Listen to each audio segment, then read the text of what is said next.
welcome to the show, and you can just go for it, brother. Thank you. Thank you very much. We're going to go for it.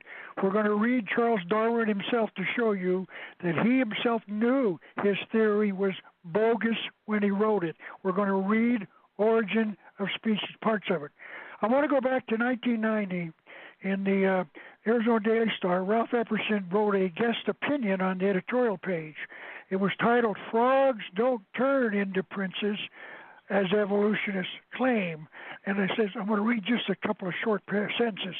When I was a young boy, my mother used to read me bedtime stories that she called fairy tales, one of which told about how a frog turned into a prince. After she finished with her soothing telling of the story, she assured me that this was just a story because it couldn't happen in real life. She told me that she did not want me to believe in fairy tales. It wasn't until college that I learned how wrong she was. My mother misinformed me. Fairy tales can come true. Frogs do turn into princes. PhDs all over the country know that. They call the process evolution. All it takes is time. That's what I wrote in 1990, and they published it in the newspapers. And boy, did that start a hornet's nest. I got a lot of objections and also a lot of letters in praise of what I was saying. Let's define the word science. Webster's New World Dictionary. Systemized knowledge derived from observation, study, and experimentation. Today we're going to use the gift of observation to show you that this is evolution is a total fraud. I want to quote Pierre-Paul Grosset. I don't know who this man is, but he's called the most eminent French zoologist. He said, evolution of living organisms is a process that is revealed only through fossil forms. A knowledge of paleontology, which is the study of fossils, is a prerequisite. So we will examine and study the fossil record. Now let's talk about what Darwin said his theory taught. He said, as natural selection acts solely by accumulating slight, successive, favorable variations, it can produce no great or sudden modifications. It can only act by short and slow steps, and that was on page 626 of Origin and Species.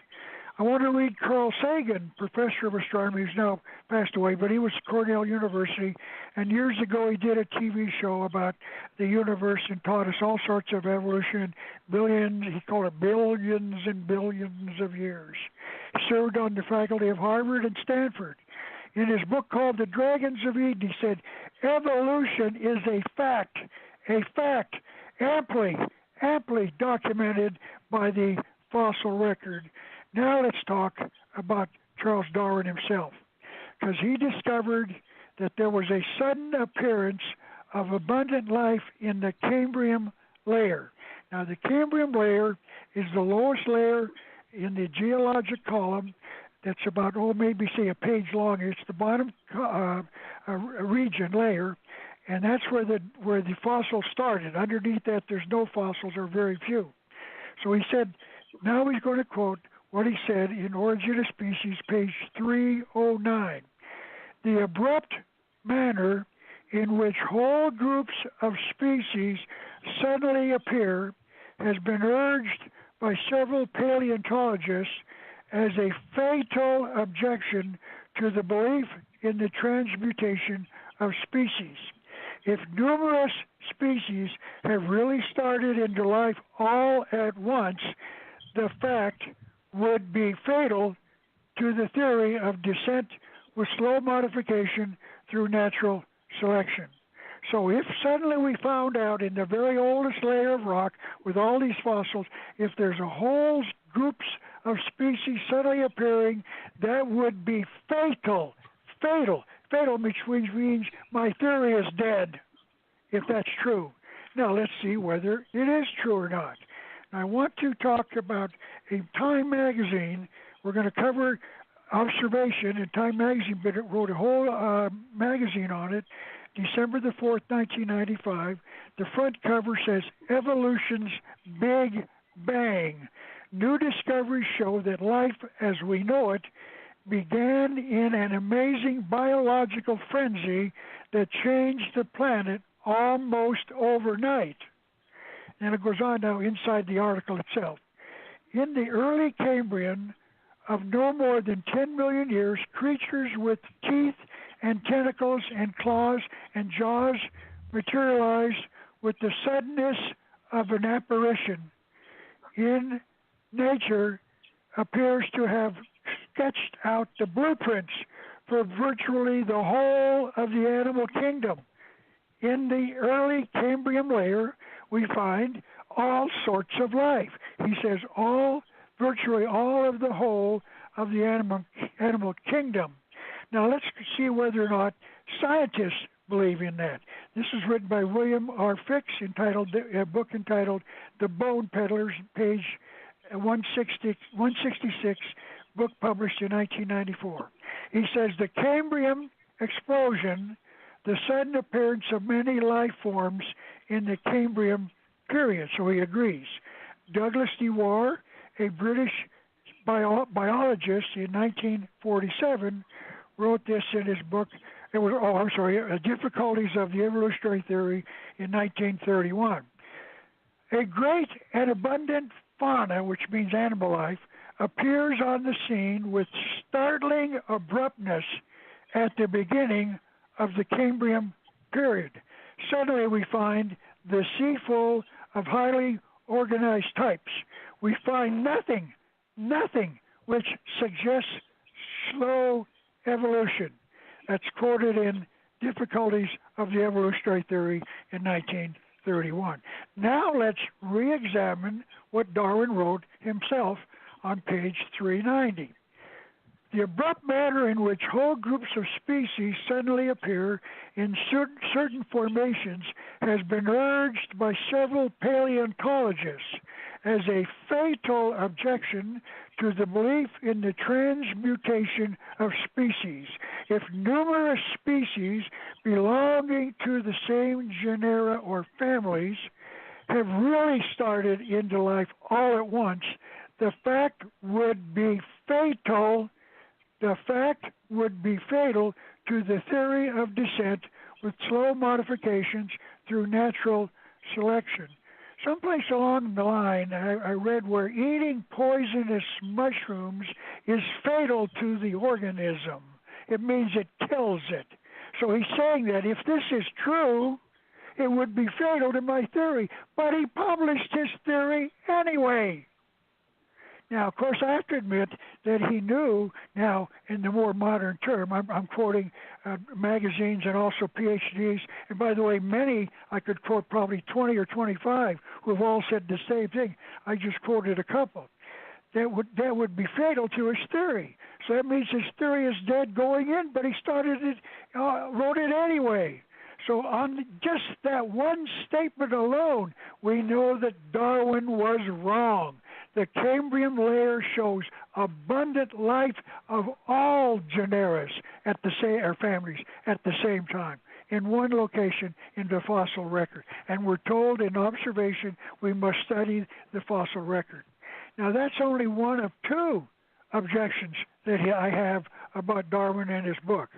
Let's talk about the second objection, which is even far more convincing. There are no intermediates found. Now let's talk about what a intermediate is.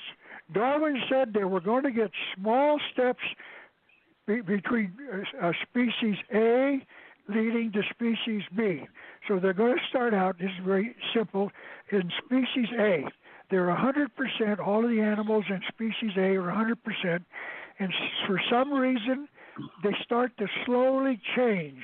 So they go to 99% species A and 1% species B. Then 98 and 2, 97 and 3, going down to say 50 and 50, 49 and 51, down to say 5 and 95, 4 and 96, 3 and 97, 2 and 98, 1 and 99. And then finally, there's no more species A, they're all species B. Those are called intermediates, from 99 and 1 to 1 and 99. So now, those intermediates should be found hundreds or thousands for every time you find one new species of fossil.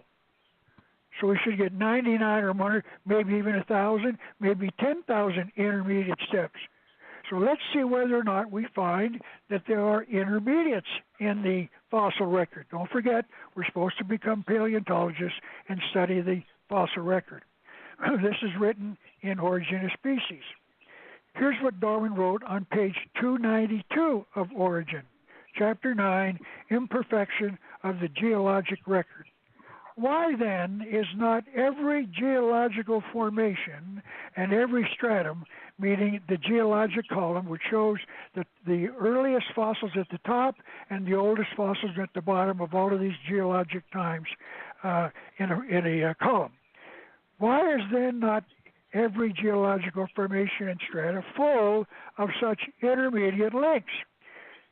Geology assuredly does not reveal any such finely graduated organic change. And this perhaps is the most obvious and gravest objection which can be argued against my theory. The explanation lies, as I believe, in the extreme imperfection of the geological column. Now let's see whether current scientists have found the same imperfect geologic column. So this is now Darwin. In my words, Darwin was saying, my theory says there should be billions and billions of intermediate fossils of animals evolving into another species, but there aren't any. There are none. Surely they will be found by the paleontologists of the future. He wrote his book in 1859, and now it is 2018, 159 years later. Let's see whether paleontologists of those 159 years found any intermediates to prove Darwin's theory. Now I'm going to quote from a book entitled Tornado in a Junkyard by James Perloff. So now I'm going to get the book out. Let's see where I put it. Oh my gosh, I'm sorry, I don't have the book in front of me. You're going to have to sing a song for a minute, Chris. I'll get the book. Okay. Well, it's too bad I don't really know any songs, and I don't think the people really want to hear me sing unless they want the equivalent of nails on a chalkboard. That's one gift that I definitely wasn't blessed to have. I have to apologize for that because I should have had the book, but it was in the other room. Now let's read from his book, and let's see whether or not there are. Let's see, where did I say? Oh boy, okay, well, I got to find out where it is. Page 118. We're going to read now from current and other paleontologists and other scientists. Okay, here we go. We're going to start now reading scientists who are going to comment on this. Okay, here's what Louis Bonnier, former director of the Strasbourg Zoological Museum and later director of research at the French National Center of Scientific Research, said in 1984. Evolutionism is a fairy tale for grown-ups. The theory has helped nothing in the process of science. It's useless. This isn't still right, the right page I'm looking for. I got to find. I'm sorry. I didn't put the page. I got a list of the things I want to talk about, but I don't have them. So I've got to find the. I'm sorry. This is not very good. I worked on this all night and overnight this morning, and I thought I had these pages. Okay. I know where to wait. I'll find them. Maybe on my black lines I wrote. Here they are. No, that's not. We're going to cover that later. Chris, I'm terribly sorry. This is not very efficient of me. I hate to waste the time that I don't have, but I've got to find those pages that quote these experts about how much a fraud this whole thing is. And I thought I marked it with black lines, and I can't find the black lines. And I didn't put the page number on the. Ralph, Sing a song, Chris. Tell us a funny story, will you? I told you, don't make me start singing, man. We'll lose the whole audience. They'll never come back to politics and prophecy again. I'm terribly sorry. I can't find those pages. Oh, just keep on, brother. Yeah. So actually, while we're talking about this, a tornado in a junkyard, because I'm familiar with James Perloff's work and very impressed with it. He totally destroys the theory of evolution. Totally destroys it. Very good. I'm sorry, Chris, I did find the pages. Forgive me. I now have them in front of me. All so right. Now let's see whether or not there's any fossils in the old, in the Cambrian layer. Anthropologist Edward R. Leach, the 1981 annual meeting of the British Association for the Advancement of Science. Missing links in the sequence of fossil evidence were a worry to Darwin. He felt sure they would eventually turn up, but they are still missing and still likely to remain so. Let's read from David Ropp, curator of geology at the Field Museum of Natural History in Chicago. He said, "We have even fewer examples of evolutionary transition than we had in Darwin's time." Now, just as an aside, when I was about 10 years old, I went to New York City, and my family visited the Museum of Natural History, and they had an exhibit of the evolution of the horse, starting down with a small little animal about the size of a pig, and then going through a bunch of horses. They had actually physical structures there of horses. And they started here with a small one that evolved largely into a larger one. And that thing has been removed. It's no longer in the museum because they found out the first horse was a pig. So they deleted it. Now let's read from Harvard paleontologist Stephen Jay Gould. This name might be a little more familiar because he was, until he passed away, one of the most physical on television. He was one of the experts they quoted. The extreme rarity of transitional forms of the fossil record persists as the trade secret of paleontology. The evolutionary trees that adorn our textbooks have data only at the tips and nodes of their branches. The rest is inference, however reasonable, not the evidence of fossils. Here's a good one. Colin Patterson, senior paleontologist at the British Museum of Natural History, wrote in a personal letter in a book. He wrote this. He got a student who said, "Why did you not, I read your book, why did you not list any intermediates?" So he wrote in the next edition, "I fully agree with your comments on the lack of direct illustration of evolutionary transitions in my book. If I knew of any, fossil or living, I would certainly have included them. If I knew of any." Here's the man, a senior paleontologist at the British Museum of Natural History, couldn't find one intermediate when there should be billions of them. And then the last sentence in his paragraph says, "I will lay it on the line. There is not one such fossil for which one could make a watertight argument. Not one." And Darwin said there should be millions of them. For every new fossil we find, we should find intermediates, hundreds of them. And Colin Patterson, senior paleontologist, couldn't find one. Here's another one. David B. Kitts of the School of Geology at the University of Oklahoma. Evolution requires intermediate forms between species, and paleontology does not provide them. Professor Herbert Nielsen, director of the Botanical Institute of Lund University, Sweden.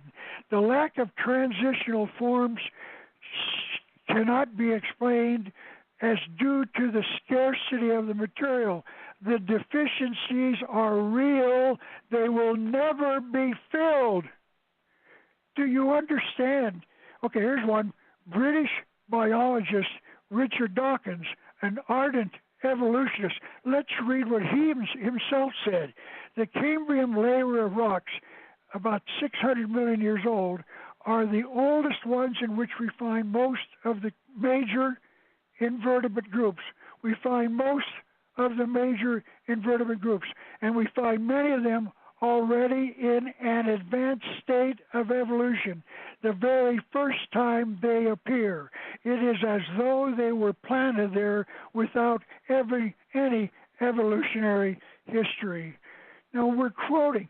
Darwin himself said, if we can't find any of these things, it's going to destroy my theory.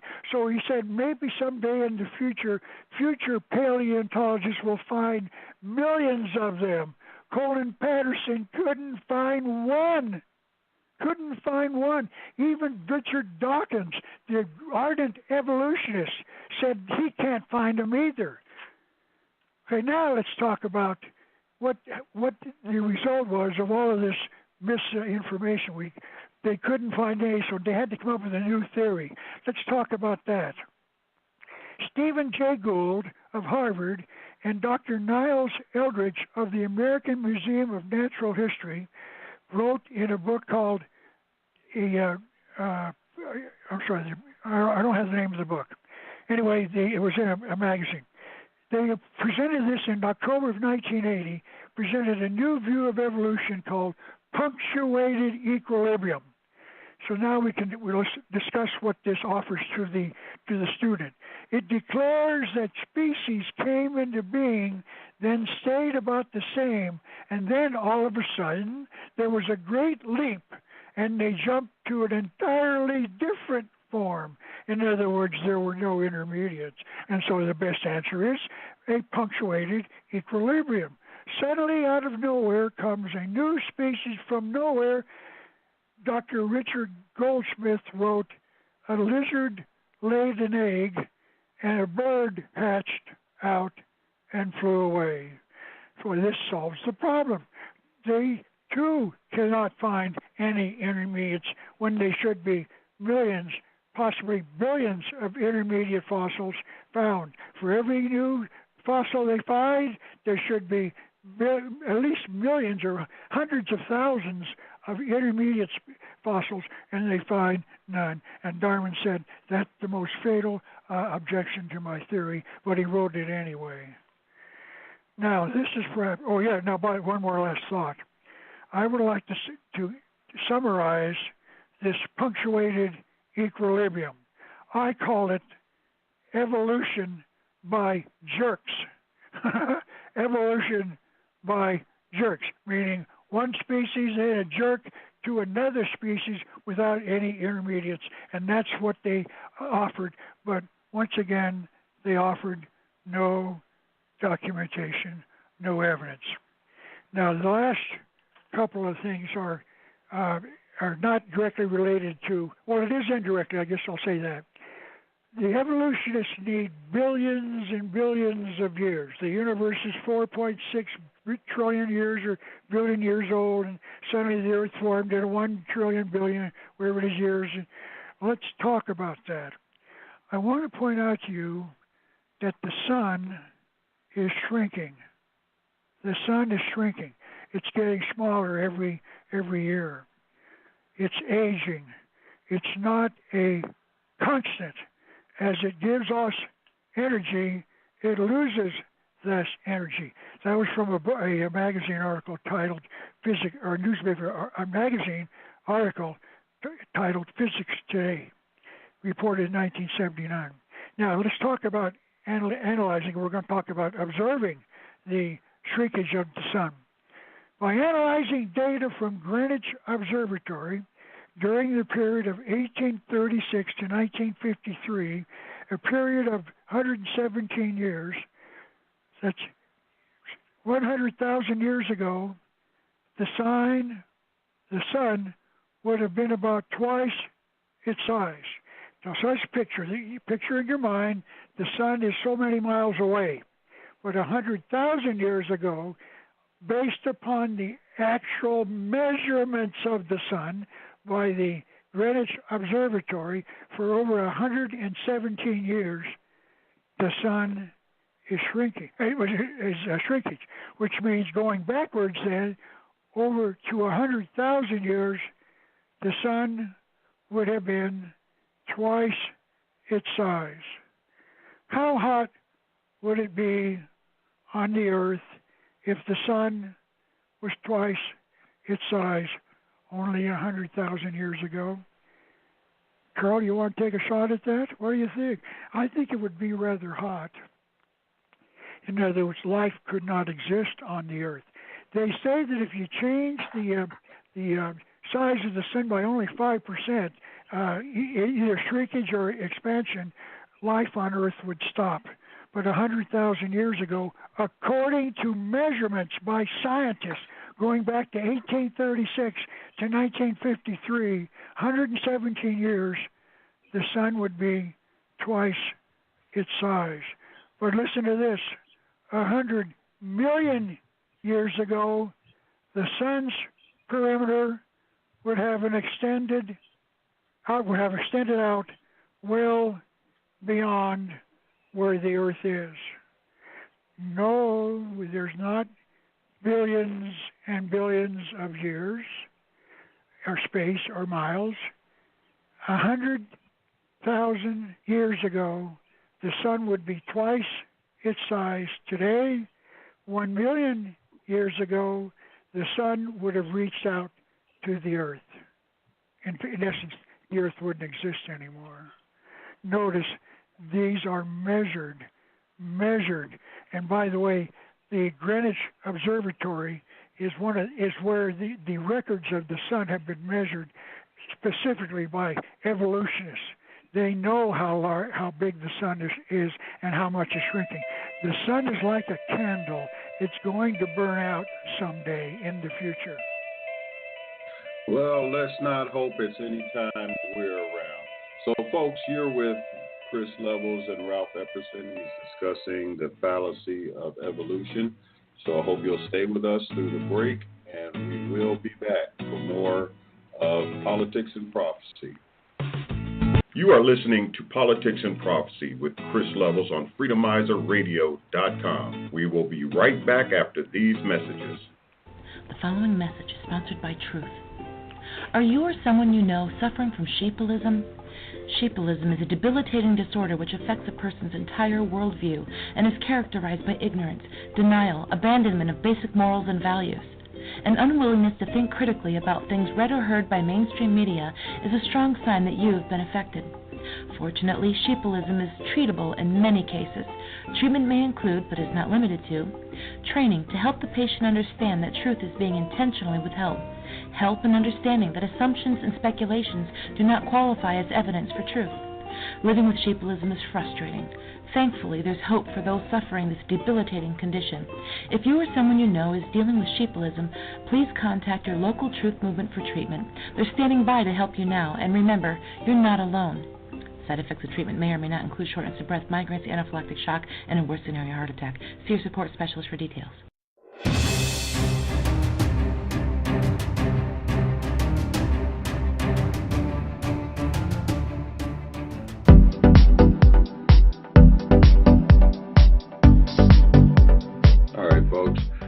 We're back. I'm Chris Levels. You're on with Ralph Epperson.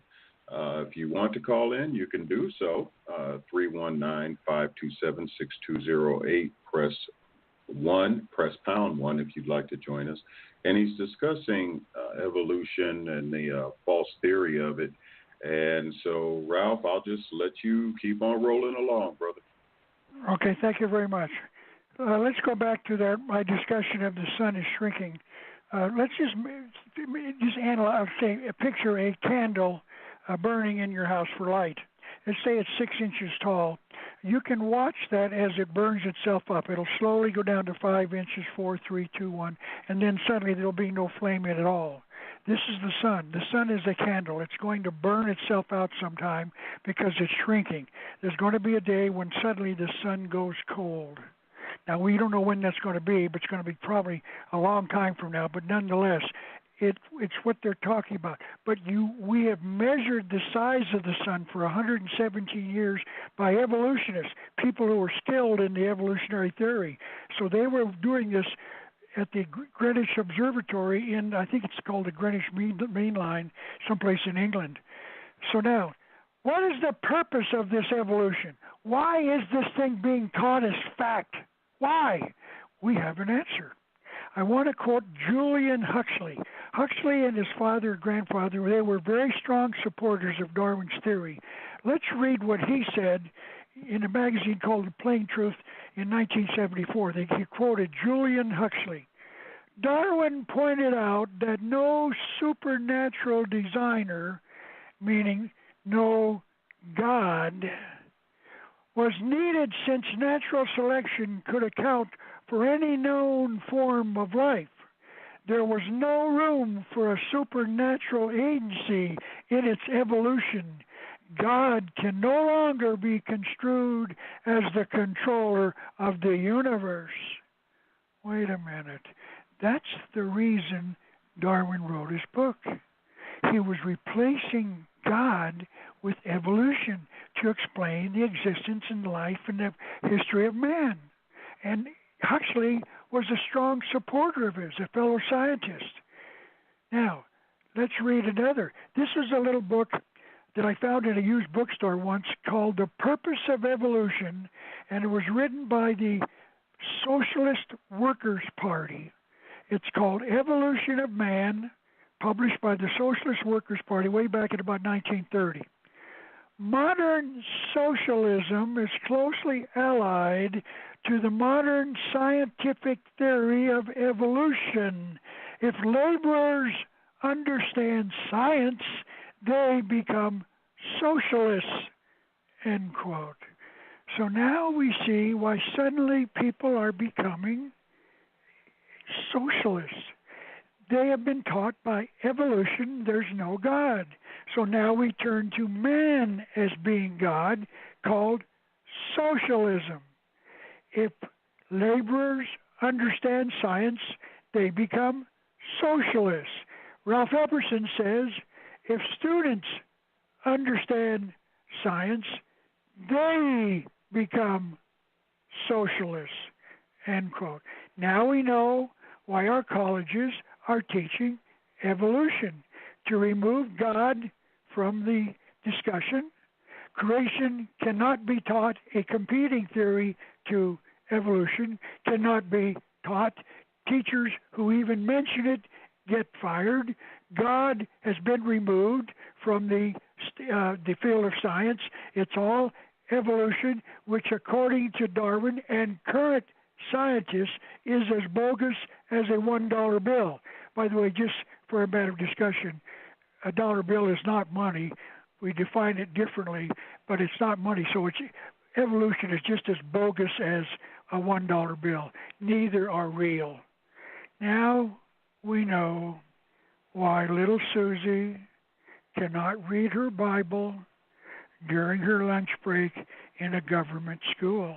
It's because of evolution. Once you teach there is no God through evolution, that man can determine how man was created and where he came from and how he got to where he's going through evolution, we can now decide to learn on our own, and we can all become socialists. And guess what's happening all over our campuses today?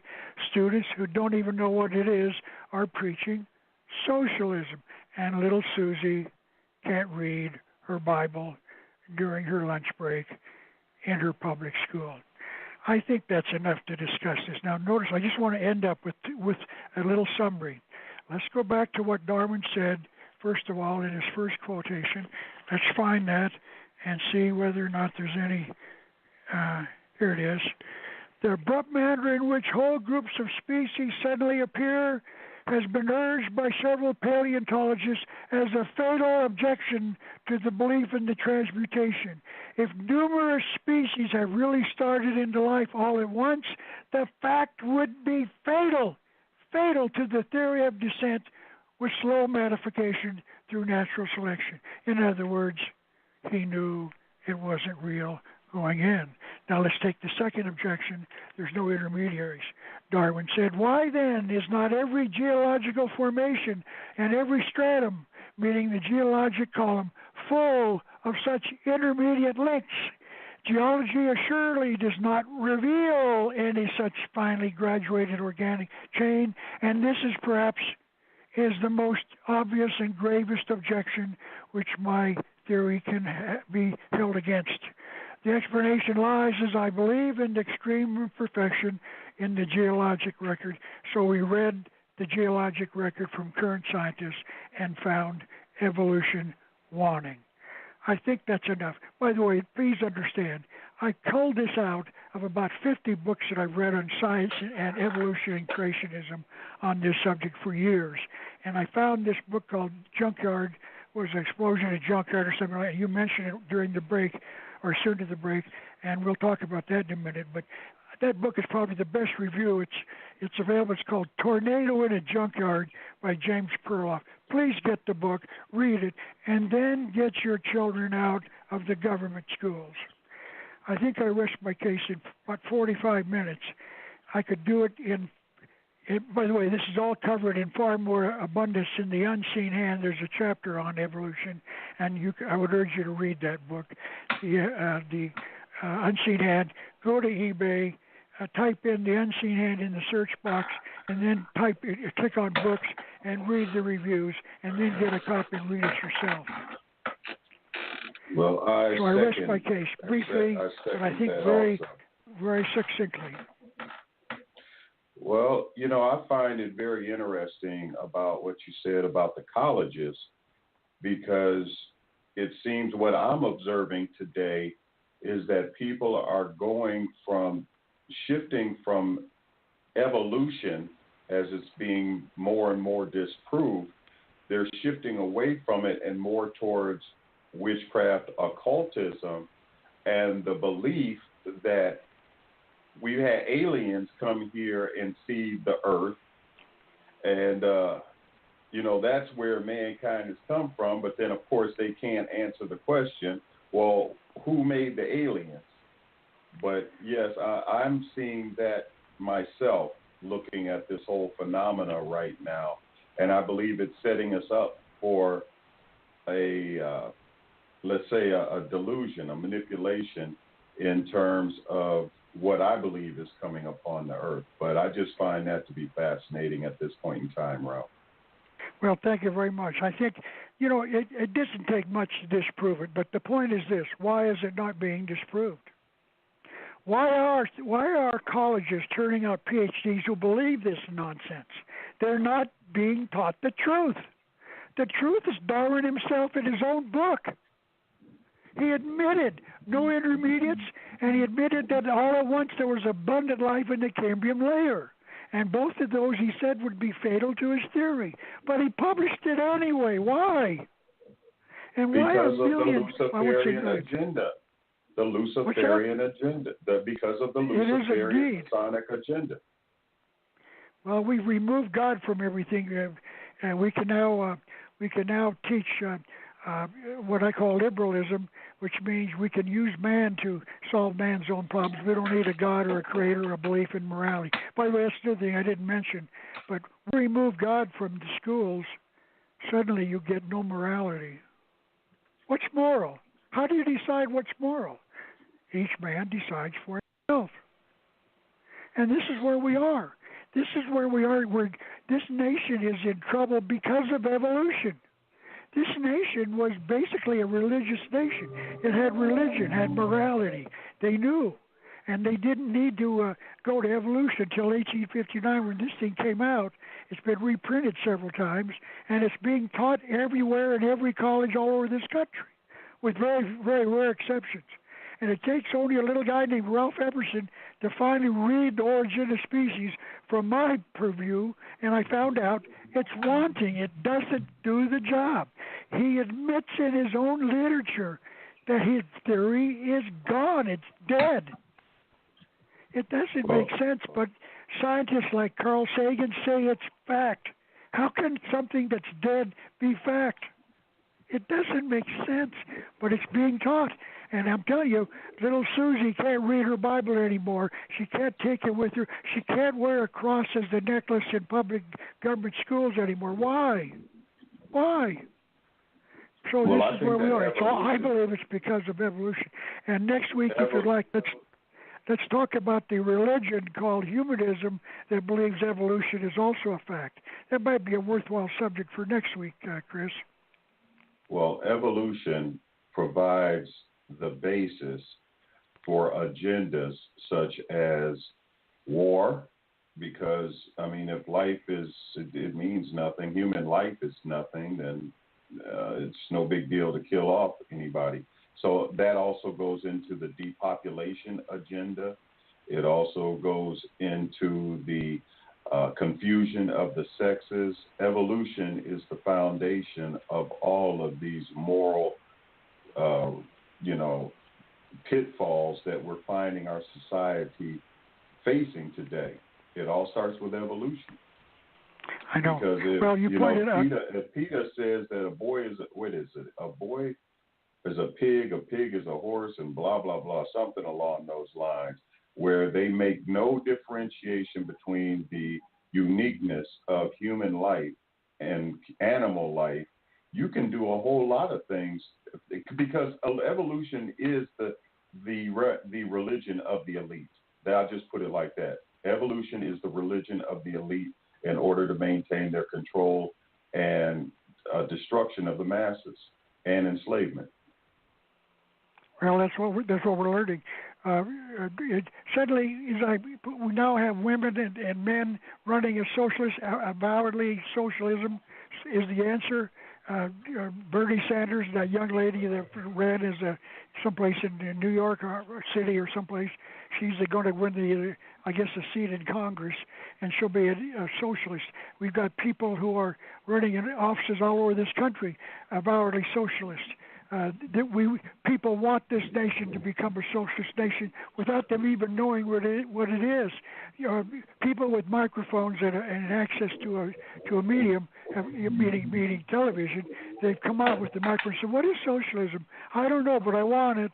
Well, what is socialism? I don't really know, but I think it's the answer. We need to have socialism, free everything, and I'm telling you, it's going to destroy this nation. Oh, there's no doubt.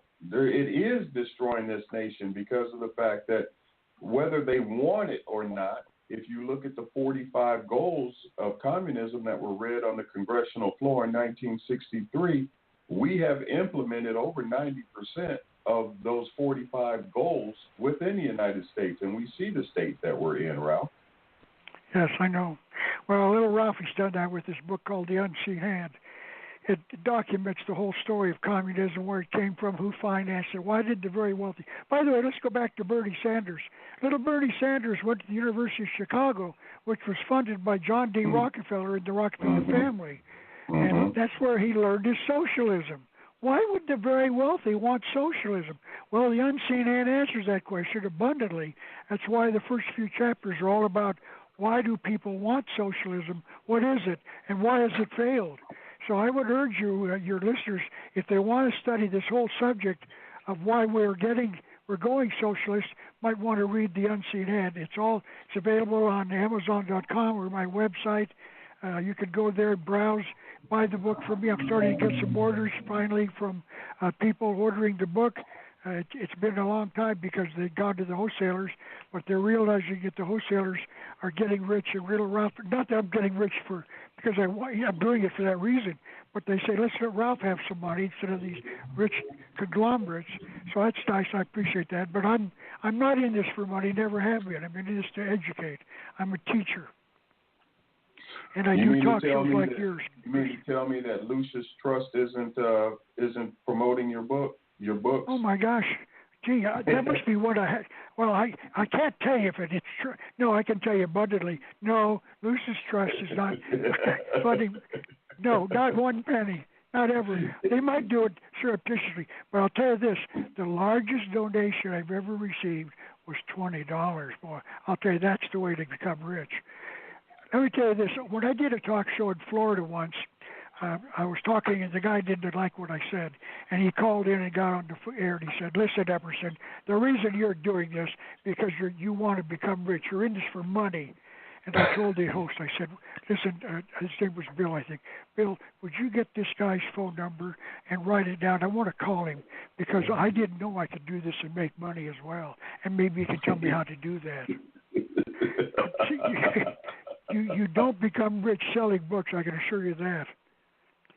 I just read where someone claimed that. Now, wait, that's not true, Ralph, because if you're a Stephen King, there are many guys that have gotten rich. It depends on the subject matter that you are discussing. If the world, if it agrees with the agenda that the rulers of the darkness of this world agree with, you can get very rich off of that line.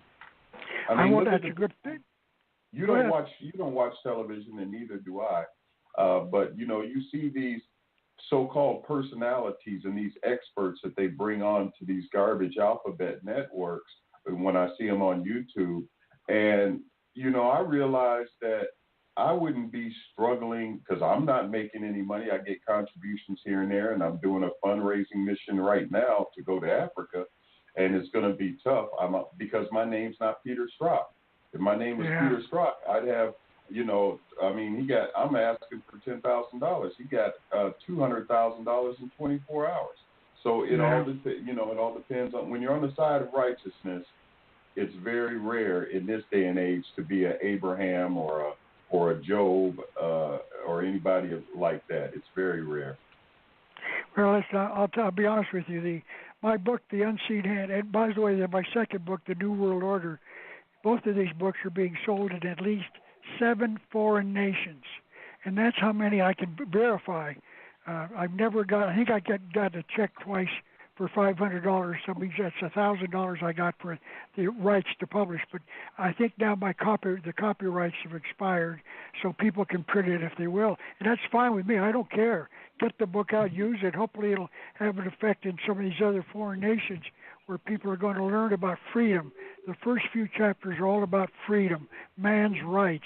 Why does man create government? What happens when he lets government become all powerful? He can learn that quickly in The Unseen Hand. By the way, I want to make this clear.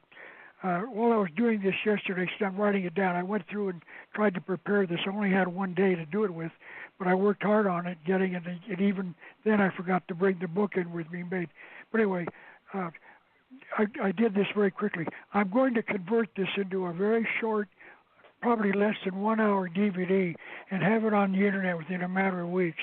And I'm urging people to make copies, give them away.